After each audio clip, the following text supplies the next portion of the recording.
ಗದಗ ಜಿಲ್ಲೆಯ ಲಕ್ಕುಂಡಿಯಲ್ಲಿ 23ನೇ ದಿನದ ಉತ್ಖನನದ ಕಾರ್ಯ ನಡೀತಾ ಇದೆ.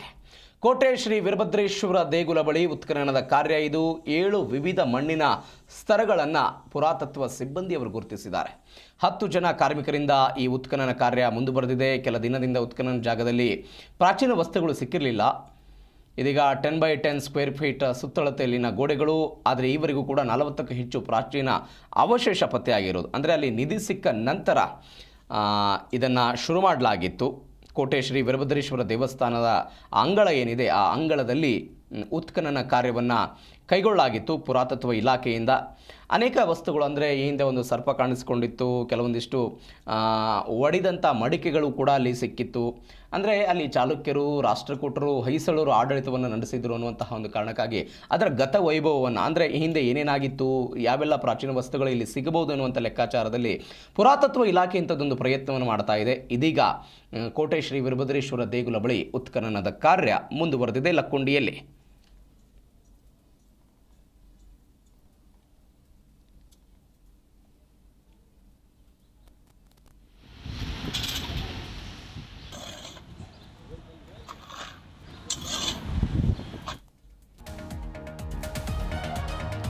ಮತ್ತೊಂದು ಕಡೆ ಲಕ್ಕುಂಡಿಯಲ್ಲಿ ಉತ್ಖನನದ ಸಮಯದಲ್ಲಿ ಹಾವು ಪ್ರತ್ಯಕ್ಷ ಆಗಿದೆ ಎನ್ನುವಂಥ ಸುದ್ದಿ. ಹಾವು ಪ್ರತ್ಯಕ್ಷ ಆಗಿದೆ ಲಕ್ಕುಂಡಿಯಲ್ಲಿ ಅಂತ. ಚೌಕಿಮಠ ಮನೆ ಅಂಗಳದಲ್ಲಿ ನಡೀತಾ ಇರುವಂಥ ಉತ್ಖನನದ ಕಾರ್ಯ ಇದು. ಈ ಸಮಯದಲ್ಲಿ ಹಾವು ಪ್ರತ್ಯಕ್ಷ ಆಗಿದೆ. ಕಳೆದ 3 ದಿನಗಳಿಂದ ಉತ್ಖನನದ ಕಾರ್ಯ ನಡೀತಾ ಇದೆ. ಇಲ್ಲಿ ಹಾವು ಪ್ರತ್ಯಕ್ಷ ಆಗಿದೆ. ಗಿಡಗಳನ್ನು ಸ್ವಚ್ಛಗೊಳಿಸುವ ಸಮಯದಲ್ಲಿ ಹಾವು ಪ್ರತ್ಯಕ್ಷ ಆಗಿರೋದು. 2 ದಿನಗಳಿಂದ ಹಾವು ಅಲ್ಲಿ ಬೀಳ್ಬಿಟ್ಟಿತ್ತಂತೆ, ಅಲ್ಲೇ ಇತ್ತಂತೆ. ಇವತ್ತದು ಮಾಯ ಆಗಿದೆ, ಅಂದರೆ ಆ ಸ್ಥಳದಲ್ಲಿ ಇಲ್ಲ ಅದು. ಚೌಕಿಮಠ ಕುಟುಂಬದಲ್ಲಿ ಭಯಭೀತಿ ಶುರುವಾಗಿತ್ತು ಹಾವು ಕಾಣಿಸಿಕೊಂಡ ತಕ್ಷಣ. ಇದೀಗ ಅವರು ಹಾವು ಹೋಗಿದ್ದಕ್ಕೆ ನಿಟ್ಟುಸಿರು ಬಿಟ್ಟಿದ್ದಾರೆ. ಇದು ಲಕ್ಕುಂಡಿಯಲ್ಲಿ ಆಗ್ತಾ ಇರುವಂಥ ಬೆಳವಣಿಗೆ.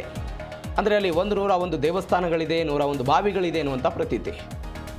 ಹೀಗಾಗಿ ಭಾರಿ ಮಹತ್ವವನ್ನು ಪಡೆದುಕೊಂಡಂತಹ ಲಕ್ಕುಂಡಿ ಇದು. ಈ ಹಿಂದೆಯೂ ಕೂಡ ಉತ್ಖನನದ ಸಮಯದಲ್ಲಿ ಒಂದು ಹಾವು ಪ್ರತ್ಯಕ್ಷ ಆಗಿತ್ತು. ಮಣ್ಣಿನ ಪದರಿನಲ್ಲಿ ಕೆಳಗಡೆ ಭಾಗದಲ್ಲಿ ಹಾವು ಪ್ರತ್ಯಕ್ಷ ಆಗಿತ್ತು. ಅಂದರೆ ರಿತಿ ಕುಟುಂಬದಲ್ಲಿ ಈ ಬಂಗಾರ ಸಿಕ್ಕಾಗ ಏನಂತ ಹೇಳ್ತಾ ಇದ್ರು, ಈ ನಿಧಿಯನ್ನು ಸರ್ಪಗಳು ಕಾಯ್ತಾ ಇವೆ, ಲಕ್ಕುಂಡಿಯಲ್ಲಿ ಸರ್ಪಗಳು ಕಾಯ್ತಾ ಇವೆ, ಹೀಗಾಗಿ ನಮಗೆ ಭಯಭೀತಿ ಇದೆ, ಹೆದರಿಕೆ ಇದೆ, ಅದನ್ನು ತೆಗೆದುಕೊಂಡು ಬಿಟ್ಟರೆ ನಮಗೆ ಜೀವನದಲ್ಲಿ ಏನೋ ಆಗ್ಬಿಡುತ್ತೆ, ಅಹಿತಕರ ಘಟನೆಗಳಾಗ್ಬಿಡುತ್ತೆ, ಇತ್ಯಾದಿ ನಂಬಿಕೆಗಳು ಈ ಲಕ್ಕುಂಡಿ ಮಾತ್ರವಲ್ಲ, ಅನೇಕ ಭಾಗಗಳಲ್ಲಿ ಇದೆ. ಇದು ಎಲ್ಲಾದರೂ ಬಂಗಾರ ಇದ್ದರೆ, ಭೂಮಿಯ ಆಳದಲ್ಲಿ ಬಂಗಾರ ಅಥವಾ ಬೆಲೆ ಬಾಳುವ ವಸ್ತುಗಳು ಇದ್ದರೆ, ಆ ವಸ್ತುಗಳನ್ನು, ಆ ನಿಧಿಯನ್ನು ಸರ್ಪಗಳು ಕಾಯ್ತಾ ಇರುತ್ತೆ ಅನ್ನುವಂಥ ಒಂದು ನಂಬಿಕೆ ಇದೆ ಪುರಾತನ ಕಾಲದಿಂದಲೂ ಕೂಡ. ಅದೇ ನಂಬಿಕೆ ಲಕ್ಕುಂಡಿಯಲ್ಲೂ ಕೂಡ ಬಂದಿತ್ತು. ಹೀಗಾಗಿ ಸರ್ಪಗಳು, ಅಂದರೆ ಈ ಹಾವುಗಳು ಕಂಡಾಕ್ಷಣವೇ ಅಲ್ಲಿಯ ಜನ ಭಯಭೀತರಾಗ್ತಾ ಇದ್ರು, ಹೆದರಿಕೆಯನ್ನು ಪಡ್ತಾ ಇದ್ರು. ಇದೀಗ ಒಂದು ಕುಟುಂಬದ ಜಾಗ, ಅಲ್ಲಿಯೂ ಕೂಡ ಹಾವು ಏನೋ 2 ದಿನಗಳಿಂದ ಇತ್ತಂತೆ, ಇವತ್ತದು ಮಾಯ ಆಗಿದೆ. ಹೀಗಾಗಿ ಅವರು ನಿಟ್ಟುಸಿರು ಬಿಟ್ಟಿದ್ದಾರೆ. ಅಂದರೆ ವೈಜ್ಞಾನಿಕವಾಗಿ ಅದಕ್ಕೂ ಏನೂ ಸಂಬಂಧ ಇಲ್ಲ, ಬಟ್ ಅಂಥದ್ದೊಂದು ನಂಬಿಕೆ ಇದೆ. ಇದೀಗ ಲಕ್ಕುಂಡಿಯಲ್ಲಿ ಉತ್ಖನನದ ಕಾರ್ಯ ಮುಂದುವರಿದುದನ್ನು ನೀವು ಗಮನಿಸ್ತಾ ಇದ್ದೀರಿ ದೃಶ್ಯದಲ್ಲಿ.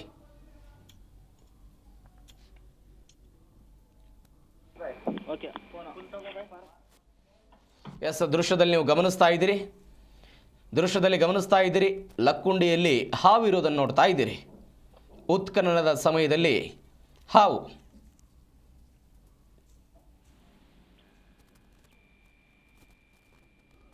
ಈ ಬಗ್ಗೆ ಹೆಚ್ಚಿನ ಡೀಟೇಲ್ಸ್ ಕೊಡ್ತಾರೆ ನಮ್ಮ ಗದಗ ಪ್ರತಿನಿಧಿ ಫಾರೂಕ್ ಮಕಾಂದಾರ್ ಫೋನ್ ಸಂಪರ್ಕದಲ್ಲಿದ್ದಾರೆ. ಫಾರೂಕ್, ಲಕ್ಕುಂಡಿಯಲ್ಲಿ ಒಟ್ಟಾರೆ ಉತ್ಖನನದ ಸಮಯದಲ್ಲಿ ಏನೆಲ್ಲ ಬೆಳವಣಿಗೆಗಳಾಗಿದೆ? ಹೌದು ಪ್ರವೀಣ, ಏನಂದ್ರೆ ಲಕ್ಕುಂಡಿಯಲ್ಲಿ ಉತ್ಖನನ ಜಾಗದಲ್ಲಿ ಇವತ್ತು ಒಂದು ಹಾವು ಪ್ರತ್ಯಕ್ಷ ಆಗಿದೆ ಅಂತ ಹೇಳ್ಬೋದು. ಯಾಕಂದ್ರೆ ಕಳೆದ 6ನೇ ತಾರೀಕು 5 ಬಾವಿ ಮತ್ತು 5 ದೇವಸ್ಥಾನಗಳಿಗೆ ಅಧಿಕೃತವಾಗಿ ಸಚಿವ ಎಚ್ ಕೆ ಪಾಟೀಲ್ ಚಾಲನೆ ನೀಡಿ ಅಲ್ಲಿ ಉತ್ಖನನ ಆರಂಭಿಸಬೇಕು ಅಂತಕ್ಕಂಥದ್ದು ಪ್ರಾರಂಭ ಆಗಿತ್ತು. ಆದ್ರೆ ಚೌಕಿಮಠ ಅನ್ನುವಂತ ಅವರ ಮನೆಯಲ್ಲಿ ಒಂದು ಬಾವಿ ಮತ್ತು ಒಂದು ದೇವಸ್ಥಾನ ಇದೆ. ಅಲ್ಲಿ ಉತ್ಖನನದ ಕಾರ್ಯ ಪ್ರಾರಂಭಿಸಬೇಕು ಅನ್ನೋ ಹಿನ್ನೆಲೆಯಲ್ಲಿ ಕಳೆದ 2-3 ದಿನಗಳಿಂದ ಇಲ್ಲಿ ಸ್ವಚ್ಛತಾ ಕಾರ್ಯ ನಡೆದಿತ್ತು. ಆದ್ರೆ ಇಲ್ಲಿ ಬಹಳಷ್ಟು ಜಾಲಿ ಮುಳ್ಳಿನ ಕಂಟೆಗಳು ಅದೇನಿತ್ತು, ಅಲ್ಲಿ ಆ ಸ್ವಚ್ಛತಾ ಕಾರ್ಯ ನಡೆದಿತ್ತು. ಕಾರ್ಯದಲ್ಲಿ ಕಳೆದ 2 ದಿನಗಳಿಂದ ಒಂದು ಹಾವು ಪ್ರತ್ಯಕ್ಷ ಆಗಿತ್ತು. ಅದು ಇಲ್ಲೇ ಇತ್ತು, ಅಂದ್ರೆ ಈ ಚೌಕಿ ಮಠದ ಏನು ಅವ್ರ ಮನೆಯ ಆವರಣ ಇದೆ, ಇಲ್ಲೇ ಇತ್ತು ಅಂತಕ್ಕಂಥ ಆ ಕುಟುಂಬದವರು ನೀಡತಕ್ಕಂತ ಒಂದು ಮಾಹಿತಿ. ಆದ್ರೆ ಏಕಾಏಕಿ 2 ದಿನಗಳಿಂದ ಇರ್ತಕ್ಕಂತ ಹಾವು ಈಗೇನು ಜಾಸ್ತಿ ನಿನ್ನೆ ಹೆಚ್ಚಿಗೆ ಜನ ಅಂದ್ರೆ JCB ಅದರ ಮುಖಾಂತರ ಏನು ಸ್ವಚ್ಛತಾ ಕಾರ್ಯ ನಡೆದಿತ್ತು, ಜನ ಸಹ ಜಾಸ್ತಿ ಇದ್ರು. ಆ ಒಂದು ಆ ಹಿನ್ನೆಲೆಯಲ್ಲಿ ಇದೆಯೋ ಏನೋ ಗೊತ್ತಿಲ್ಲ, ಒಟ್ಟಾರೆ ಹಾವು ಪ್ರತ್ಯಕ್ಷ ಆಗಿ ಹೋಯ್ತು ಅಂತಕ್ಕಂಥ ಒಂದು ಮಾಹಿತಿಯನ್ನ ಕೊಡ್ತಾ ಇದ್ದಾರೆ ಆ ಕುಟುಂಬದವರು. ಜೊತೆಗೆ ಅಲ್ಲಿರ್ತಕ್ಕಂಥ ಕುಟುಂಬದವರು ಕೂಡ ನಮ್ಮ ಸಣ್ಣ ಪುಟ್ಟ ಮಕ್ಕಳು ಇರೋದ್ರಿಂದ ಒಂದು ರೀತಿ ಆತಂಕ ಉಂಟಾಗಿತ್ತು. ಆದ್ರೆ ಆ ಹಾವು ಮಾಯ ಆಗಿರೋದ್ರಿಂದ ಆತಂಕ ಈಗ ಸದ್ಯಕ್ಕೆ ದೂರವಾಗಿದೆ ಅಂತ ತಮ್ಮ ಅಭಿಪ್ರಾಯ ವ್ಯಕ್ತಪಡಿಸಿದ್ದಾರೆ. ಓಕೆ ಫಾರೂಕ್, ಥ್ಯಾಂಕ್ ಯು ನಿಮ್ಮೆಲ್ಲ ಡೀಟೇಲ್ಸ್ಗೆ.